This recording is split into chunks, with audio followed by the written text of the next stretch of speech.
So we'll continue on with the family we missed. And here we have Harry Callahan, Detroit. So, an American photographer, grew up in the Detroit area. And so there's just a lot of images. There's sort of a throwback to his childhood and upbringing and all of that. And one of the other things he's sort of known for working both color and black and white photographs.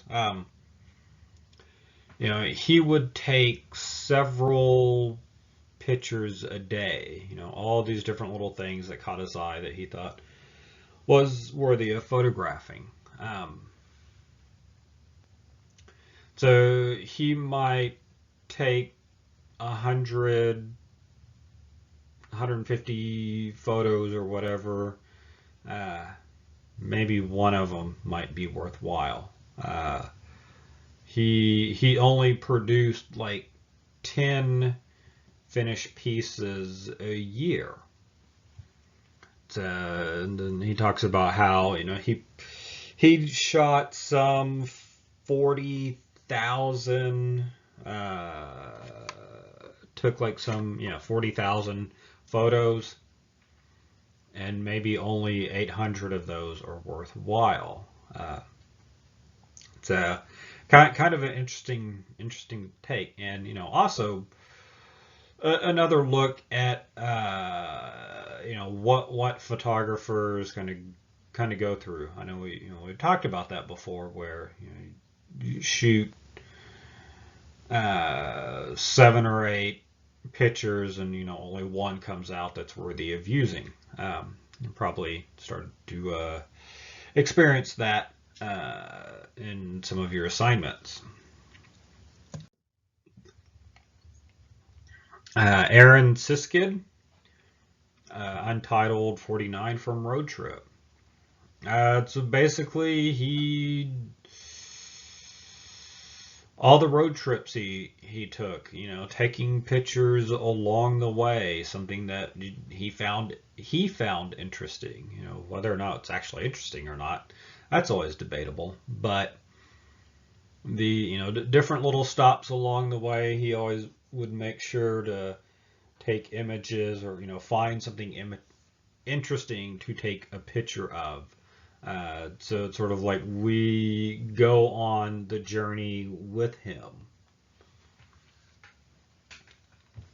That we get, we're able to relive and follow his adventure through his photographs. So Road Trip was kind of, based on sort of his back and forth travels across the country.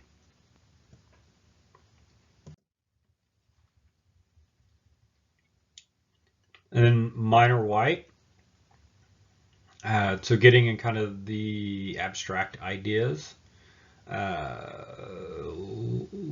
playing with lights and shadows, um, whether or not you totally recognize the window and the curtains there, that could, probably be sort of the furthest thing, but the lights and shadows that starts to happen, and if you just kind of sit there and stare at something.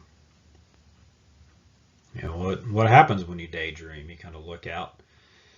Oftentimes, you're looking out a window. At least that's always sort of the stereotypical thing of someone daydreaming. They're sort of staring at a window. Whether or not they're actually seeing what's outside, always debatable.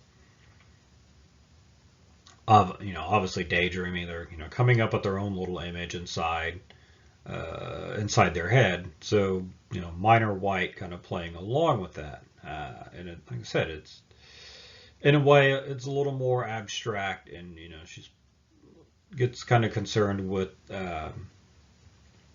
playing with the lights and shadows.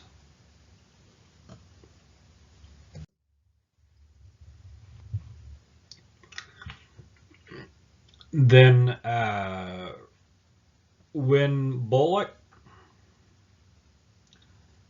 So this idea of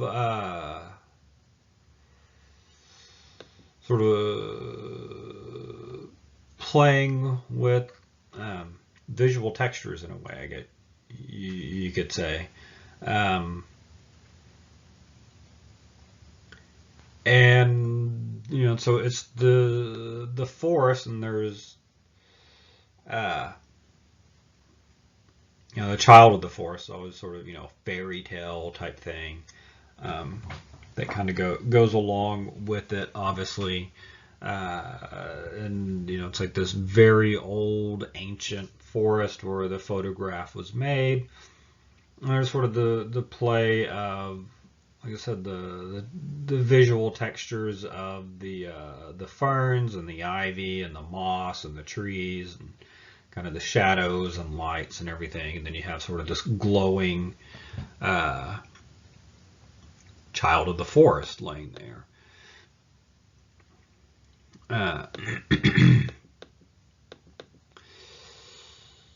And so, yeah, it's sort of about myth, fantasy, ancient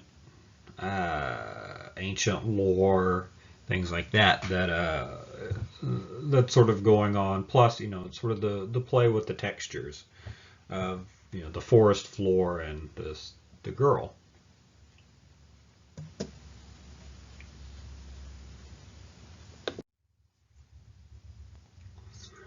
Jerry Uelselman.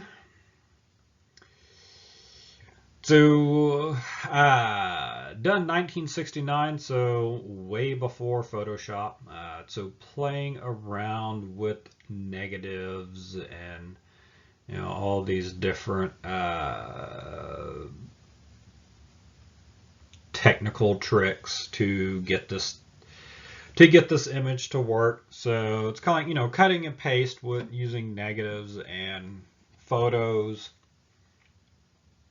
So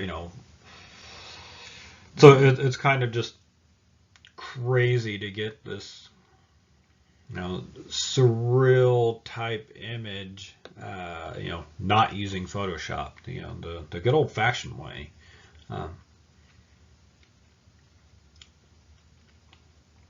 So it is sort of a nod to surrealism and just all the technical steps you'd have to go through to create this photo.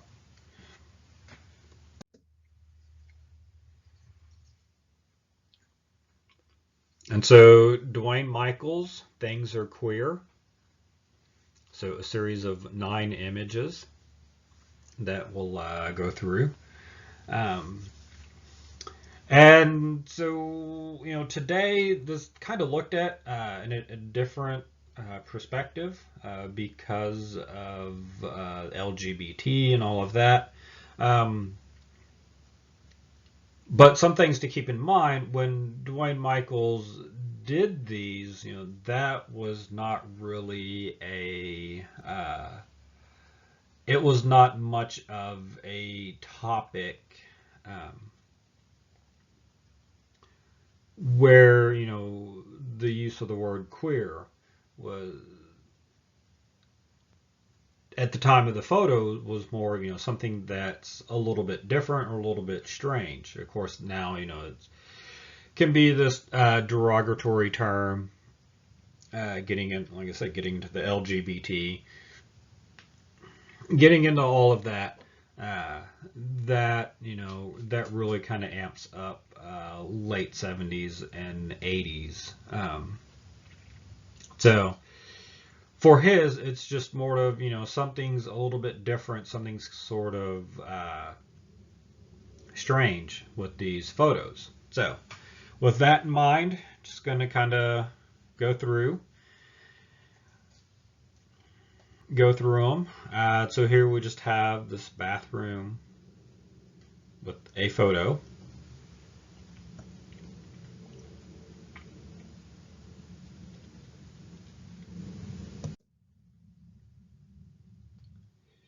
Here we have the same bathroom with a leg. But now the leg's covering the photo.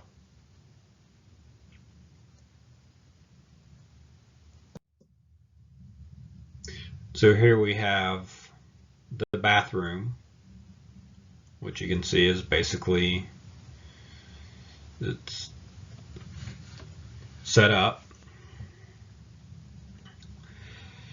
with the photographer standing there showing his leg.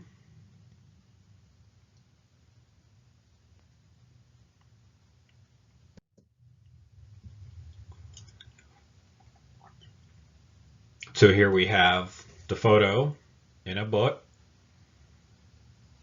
and then someone's thumb who's holding the book.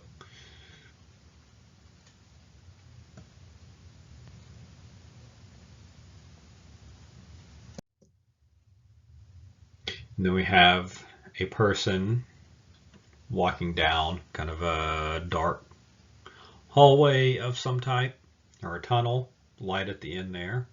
That's his thumb that we saw, that's holding the book, looking at the photo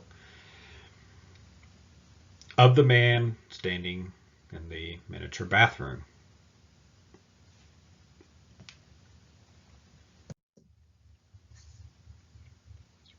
So pull back further, the man walking down the hallway or the tunnel there, holding the book.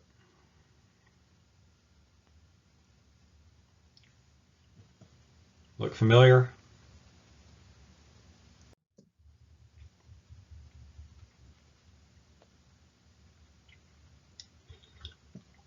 So there's the last image, framed.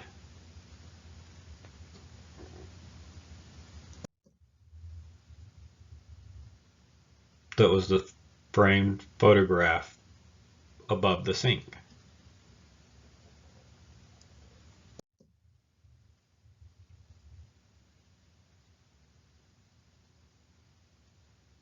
So now we're sort of back where we started in all of this little journey.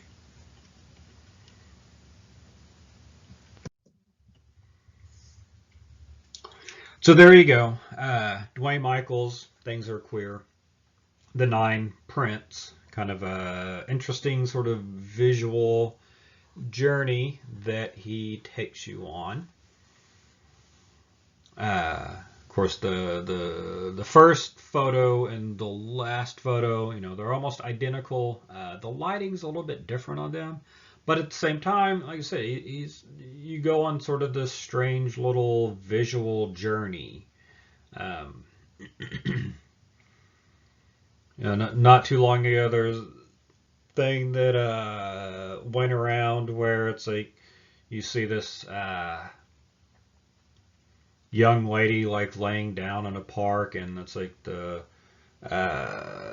camera starts pulling away from her, and it talks about all this distance away that it gets, and it pulls back further and further, where you see the city, and then you just kind of see the state sort of, and then you see the continent, and then the world, the Earth, and then keeps pulling back, solar system, and then go back to the other direction where then it goes smaller and smaller back to her, and then it's almost like you dive into her and you start going on this crazy little molecular journey.